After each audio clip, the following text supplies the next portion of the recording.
سیاہی مٹائیے سیاہی مٹائیے کہ اپنے دلوں کی ساری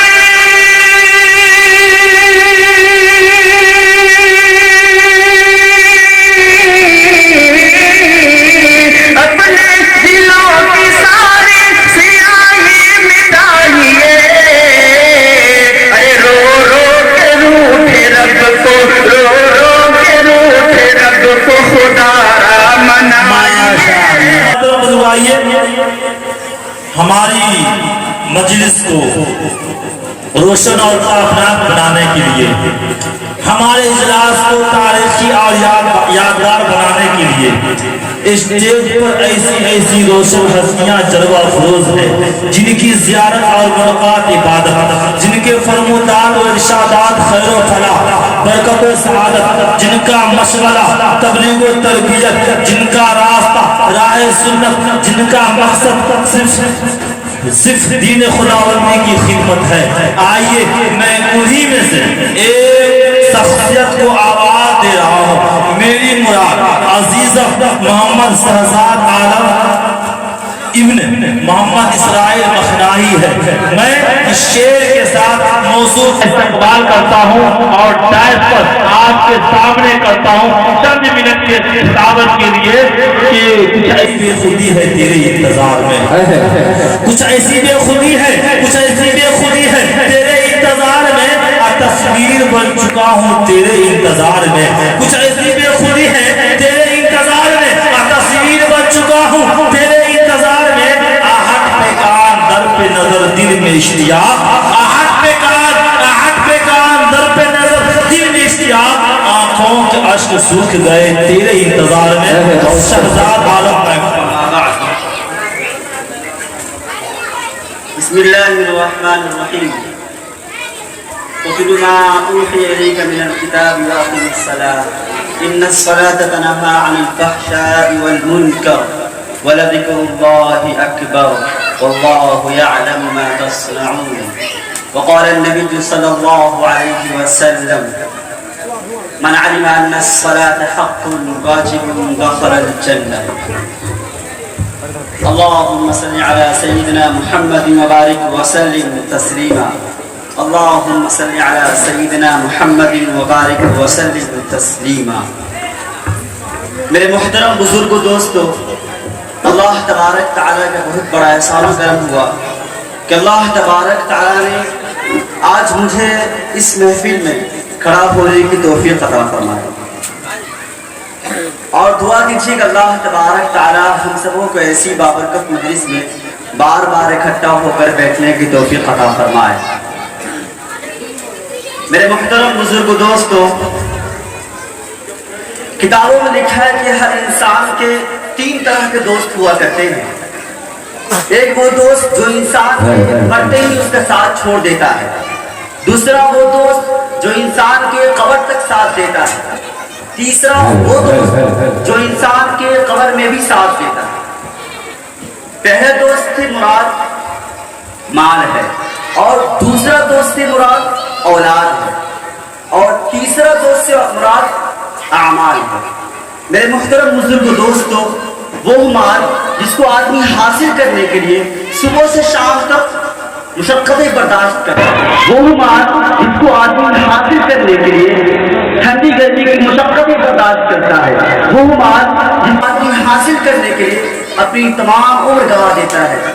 پھر اسی محنت کے ذریعے اگر چاہے جتنی بینک بیلنس بنا لے چاہے جتنی فیکٹریاں بنا لے چاہے جتنی کارخانے بنا لے چاہے جتنی دکان مکان بنا لے چاہے جتنی زمین جائیداد کے انبار لگا لے لیکن جیسے ہی وہ شخص مرتا ہے تو پھر اس کے ہاتھ سے ساری کی ساری دولت ساری کی ساری ملکیت اس کے ہاتھ سے نکل تو دوسرے کے ہاتھ میں چلی جاتی ہے تو پھر اسے ملتا کیا ہے کسی شاعر نے کیا خوب کہا ہے فقط 2 گز کفن کے اور کچھ نہیں ملتا ساگر فقط 2 گز کفن کے اور کچھ نہیں ملتا ساگر جب دار سانسوں کے ہمارے ٹوٹ جاتے ہیں میرے محترم بزرگ دوستو دوسرا دوست یعنی آل و اولاد عزیز رشتہ دار ہے میرے محترم بزرگ دوستو وہ اولاد جن کے پیٹ بھرنے کے لیے، وہ اولاد جن کے پیٹ بھرنے کے خاطر آدمی صبح سویرے ہی سے پرندوں کی طرح گھر سے نکل جاتا ہے اور شام کو تھک ہار کر گھر کو واپس آ جاتا ہے۔ وہ اولاد جن کی خوشی کے خاطر آدمی اپنی نیند کو قربان کر دیتا ہے، آدمی اپنی بھوک کو قربان کر دیتا ہے۔ وہ اولاد جن کی ترقی کے لیے، جن کی مستقبل کے خاطر اپنی عبادت کو چھوڑ کر مال و دولت کو کماتا ہے، لیکن جیسے ہی وہ شخص مرتا ہے تو وہی اولاد، وہی گھر کا افراد اسے کندھے پر لاد کر بے رحم قبر کے حوالے کراتا ہے۔ میرے محترم بزرگوں دوستوں، اور قبر میں مٹی ڈال کر ہاتھ جھاڑتے ہوئے کہتا ہے، اس کی ترجمانی کسی شاعر نے کیا خوب کہا ہے، کہا احباب نے دفن کے وقت ہم کیوں کر وہاں کا حال جانے، کہا احباب نے دفن کے وقت ہم کیوں کر وہاں کا حال جانے،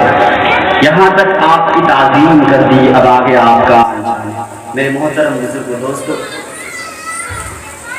جب مردہ دیکھتا ہے کہ ہمارے یہاں پر آئے منہ موڑ کر چہرہ پھیر کر جانے لگے ہیں تو مردہ روتا ہوا کہتا ہے، جس کی ترجمانی کسی شاعر نے کیا خوب کہا ہے،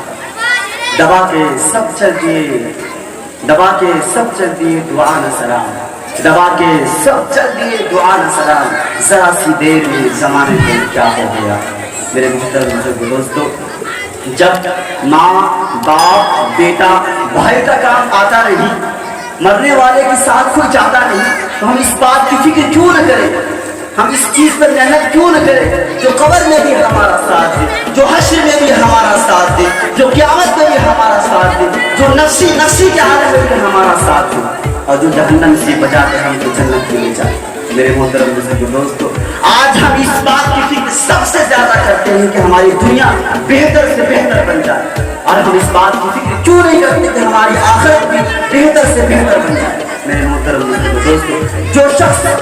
آخرت کی فکر چھوڑ کر دنیا کی فکر کرتا ہے تو اللہ تبارک تعالیٰ اس کی دل میں ایسی لالچ چراغ بھڑکا دیتا ہے، ایسی لالچ چراغ بھڑکا دیتا ہے اس کو کبھی چین و سکون نہیں ملتا۔ اگرچہ اس کو دنیا کی پوری دولت اور خزانہ بھی اس کو دے دیا جائے پھر بھی اس کو سکون نہیں ملتا، پھر بھی اس کو چین نہیں ملتا۔ ایسی لالچی کی پیاس کو اسی طرح نہیں بجھتی جس طرح مرنے والی کی پیاس نہیں بجھتی۔ میرے محترم بزرگوں دوستوں، کتابوں میں لکھا ہے کہ جب انسان مرنے لگتا ہے تو اس کو ایسی شدت کی پیاس لگتی ہے، ایسی شدت کی پیاس لگتی ہے، اگر اس کو دنیا کی پوری سمندر بھی اس کو پلا دیا جائے پھر بھی اس کو سکون نہیں ملتا، پھر اس کی پیاس نہیں بجھتی۔ میرے محترم بزرگوں دوستوں، بالکل ٹھیک اسی طرح دنیا کا آدمی، دنیا کا حریف بالکل ٹھیک اسی طرح اگر اس کو دنیا پوری کی پوری جائیداد اور دولت اس کے خزانے اس کے قبضے میں دے دیا جائے پھر بھی اس کی پیاس نہیں بجھتی، اس کا بھوک نہیں ملتا۔ میرے محترم بزرگوں دوستوں، لہذا جو شخص یہ چاہتا ہے کہ ہماری دنیا بہتر سے بہتر بن جائے، ہماری آخرت بھی بہتر سے بہتر بن جائے، تو اس شخص کو چاہے کہ وہ شخص دو کام کرے۔ ایک وہ کام کہ اپنے آپ کو گناہوں سے بچائے،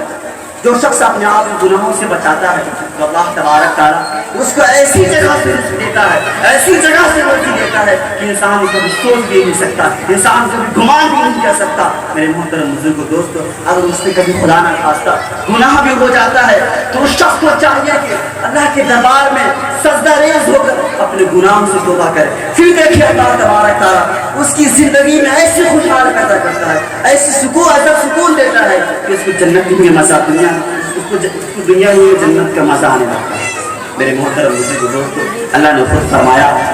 وَذَرُوا ظَاهِرَ الْإِثْمِ وَبَاطِنَهُ کہ میرے بندو تم چھوڑ دو ان گناہوں کو جو تم ظاہری میں کرتے ہو، اور تم چھوڑ دو ان گناہوں کو جو تم باطنی میں کرتے ہو۔ میرے محترم بزرگوں دوستوں، میں آپ کو بتاؤں کہ گناہ کا لغوی معنی کیا ہے، اصل معنی اس کا کیا ہے۔ گناہ کا لغوی معنی ہے جرم، نافرمانی، قانون کو توڑنے کو گناہ کہتے ہیں، اور اصلاح شرع یعنی شریعت کی زبان میں گناہ کہتے ہیں اللہ تبارک تعالیٰ کی مبارک حکم اور رسول اللہ صلی اللہ علیہ وسلم کی مبارک سنت کو توڑنے کو گناہ کہتے ہیں۔ میرے محترم بزرگوں دوستوں، میں آپ کو بتاؤں کہ گناہ کتنے قسم ہوتے ہیں۔ گناہ کی دو قسمیں ہیں۔ نمبر ایک چھوٹا گناہ جسے گناہ صغیرہ کہا جاتا ہے، ایک بڑا گناہ جسے گناہ صغیرہ جسے گناہ کبیرہ کہا جاتا ہے۔ حدیثوں میں آتا ہے حدیث میں آتا ہے جو شخص کسی بھی گناہ کو